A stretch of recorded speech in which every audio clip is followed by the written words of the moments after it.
Welcome to the Awesome Pod Mix. You are listening to Abby. The idea behind this podcast was to talk about how certain movies and TV shows made me feel when I watched them for the very first time. A reputed filmmaker once said, when a piece of art invokes a similar feeling amidst a large audience, it's the triumph of the filmmaker.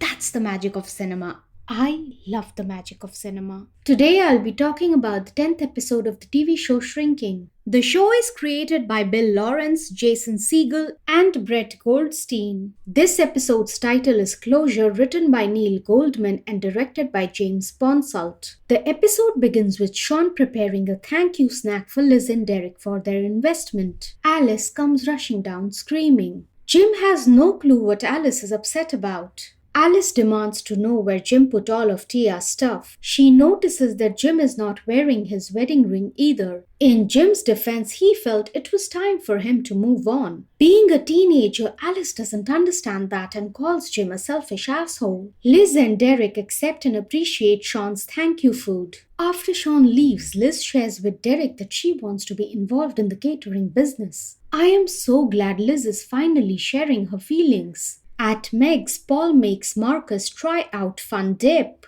Marcus notices Paul's hand shaking. He's curious to know why that is. Paul shares a few details about his Parkinson's condition. Meg informs Marcus that he's going to see his grandpa a lot more. Paul assures that Dr. Julie Baram will be taking care of him. Marcus wants to know why the doctor tagged along with Grandpa to visit them. Paul has no filter, so he reveals they are sleeping together. Geez, Paul, read the room. He's just a kid. The title sequence begins. While hiking, Jim shares with Brian that Alice complimented him for taking care of himself. Look, when you take care of yourself, you're better equipped to take care of others. In his shirtless era, Brian congratulates Jim for being a good dad. Jim checks if Brian's dad agreed to be his best man. Brian informs that his dad had to pass and he doesn't want to talk about it. Jim receives a text and leaves instantly. Liz calls up Gabby and shares about wanting to be involved in the catering business. Gabby suggests that Liz should talk to Sean about the same. Gabby assures Liz that she's cool and she needs to speak to Sean.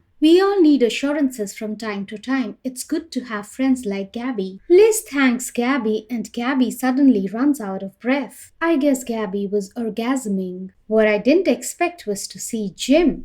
I should have guessed that. Liz and Derek summon Sean to talk to him. Liz expresses, I'm gonna be really quick because I don't like being vulnerable. I'm exactly the same, Liz. Liz continues, I'm a strong cup of coffee. Look, I don't have a lot of friends, but people I really connect with, I'd kill or die for them. Amen, sister. Liz continues, I would like to be involved in your company and not just financially, but everything. She whispers, I would really enjoy that. Of course, Sean couldn't hear. She whispers again and he isn't able to hear it again. He asks her to repeat. Liz says, I know you might not want to do this because I can be overbearing, I know this, and judgy. Derek keeps chiming in at the wrong time. He's just being a supportive husband. Sean stops Liz and asks her if she would like to come with him and take a look at the food trucks. Liz thanks him for including her. Sean requests to use the much-hyped restroom Jim spoke about at the beginning of the episode.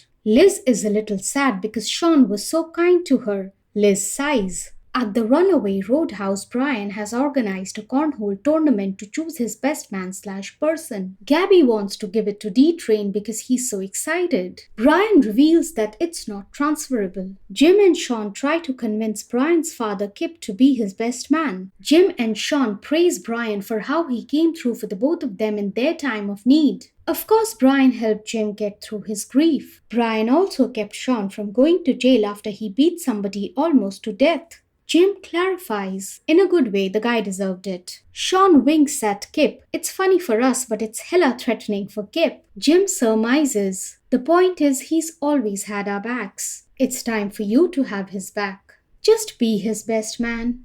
Always try and be there for the people who've been there for you. It's the least you can do. Kip thinks he'd be uncomfortable. Jim promises Kip that he'll regret it if he doesn't do this. The following morning, Alice is seated in the corner of the living room moping, just like Jim in the second episode. The lights are turned on and it transitions into a flashback moment with her mom. Tia and Alice steal the ice cream Jim has stashed in the refrigerator. Their plan is to replace the ice cream with kale. Tia and Alice burst into peals of laughter. The music continues, but the sound of the laughter is muted. Jim arrives and switches on the lights. Alice reveals she's unable to recall her mom's laugh. She feels she's losing little parts of her mom. I can relate to what she's going through. Alice regrets not spending enough time with her mom because she was always too busy. Jim tries to comfort his daughter so that she won't feel guilty. Jim checks with Alice if she wants to talk. He says, and I quote, "I'm apparently very, very good at it. People pay me money because he's a therapist. It's not fun when you explain the joke."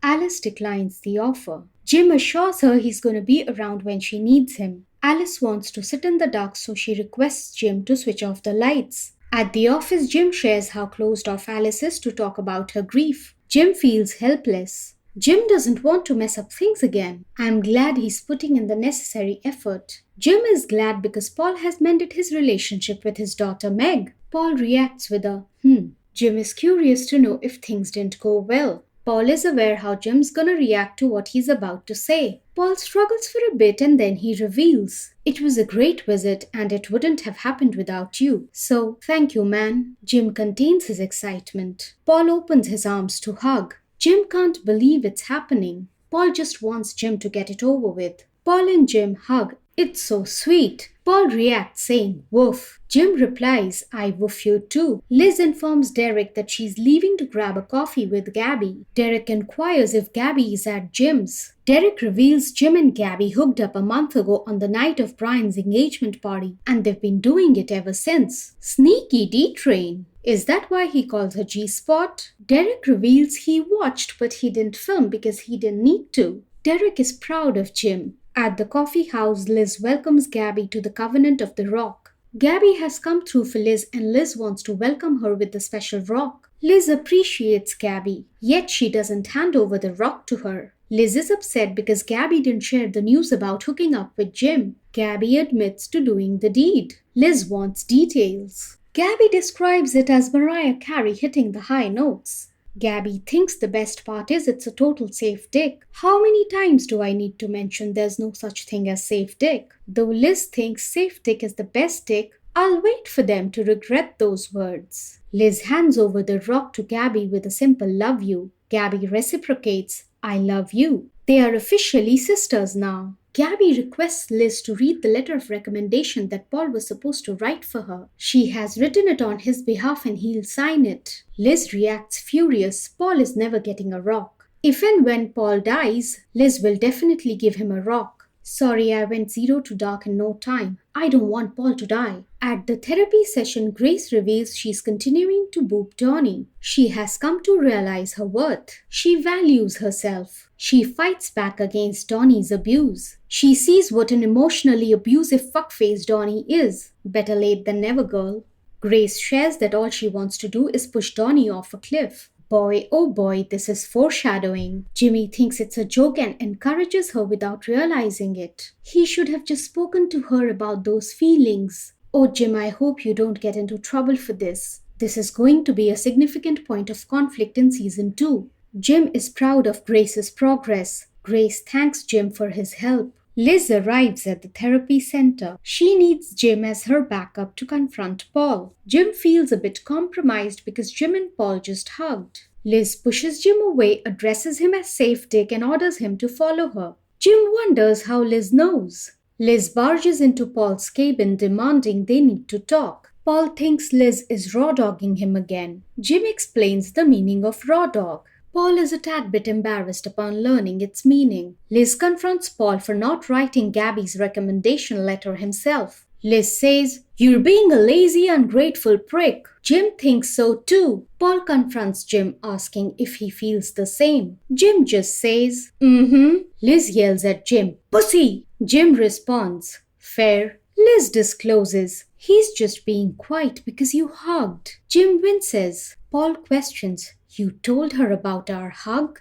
As if it was such a big deal. Jim pleads Gabby's case with all his sincerity. Way to stand up for Gabby, Jim. And I don't mean it as an innuendo. Jim even reveals that Gabby gave Paul the water bottle. Liz says, To keep you hydrated. Jim says she drives you to work. Liz elaborates. To and fro every goddamn day. Jim says, listen, Paul, you know what I'm gonna say. You're being. Liz intervenes. An arrogant, sexist piece of shit. Jim says, how about you stop finishing my sentences? I love this whole interaction. Liz points out that Paul has been partial toward Jim. Paul now needs to fix it with Gabby. Liz yells at Jim again, saying pussy, and leaves. Paul asks Jim, what kind of a person hugs and tells? This is my favorite line from the episode. It's a spin on the phrase kiss and tell. Jim reacts embarrassed. I know. Jim feels sorry and leaves. Back at home, Jim gets the boxes containing Tia's stuff for Alice. Alice goes through her mom's stuff, reminisces, and shares stories. Sean joins in and listens to those stories. It's a little triggering for Jim, so he leaves. Gabby nervously walks up to her interview for the professorship. Gerald, the interviewer, is concerned if she'll be able to manage time. Gabby assures him she's great at time management. Paul crashes the interview and talks Gabby up. Paul tells Gerald to hire Gabby. Paul confesses how much he appreciates and values Gabby as a colleague. I wish my mentor had said those things about me. Yes, I need validation. Fuck off. Paul is not good with women he cares about, but he's working on it. He's gonna get it right by the time he's 140 because he drinks a lot of water. Gabby reacts surprised. She has a ear-to-ear grin about everything Paul said. At the house, Alice is all dressed up wearing her mom's stilettos. She checks if Jim is ready. Jim has suffered a panic attack. Jim arrives a little late at Brian's wedding. Kip stares daggers at Jim. At the altar, Jim pauses after saying the word marriage. This time, Jim doesn't fall apart. He makes a beautiful speech about his wife Tia and how she was responsible for bringing Brian and Charlie together. Jim says, my wife believed the best way to help yourself was to help others. Jim underlines the importance of friends in his speech and how they've got your back.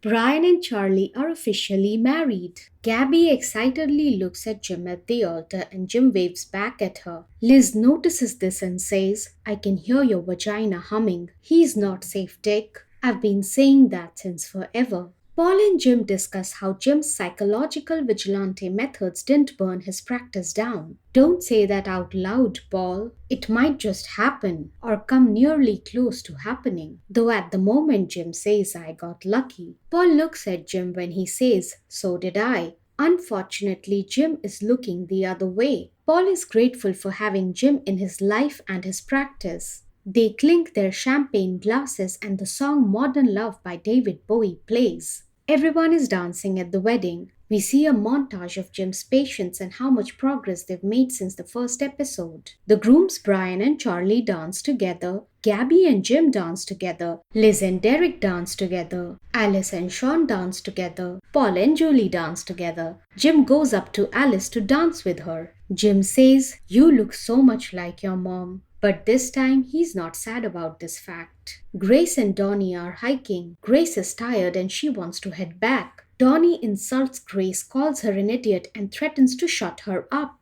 Donnie walks up to the edge of the cliff and appreciates the view. I didn't think Donnie could appreciate anything in his life, let alone a view. I knew in that moment that Grace was going to throw him off the cliff. I was hoping some sense would prevail upon Grace, but I wasn't counting on it. Grace pushes Donnie off the cliff and says, boop. Donnie falls screaming and we hear a thud as he hits the ground. Donnie totally deserved it. Grace feels free and relieved. The song Free by Florence plus the Machine plays. Very apt as per the situation. Grace heads back. The end credits begin. Way to end the season off a cliffhanger, literally. Or rather, I should say, way to push it off a cliff. Boy, oh boy, what's going to happen in the next season? You can listen to the Awesome Pod Mix and subscribe to it on Apple Podcasts, Spotify, Amazon Music, and Google Podcasts. If you like what I'm doing, you can support me on Patreon at patreon.com/awesomepodmix. Thanks for listening.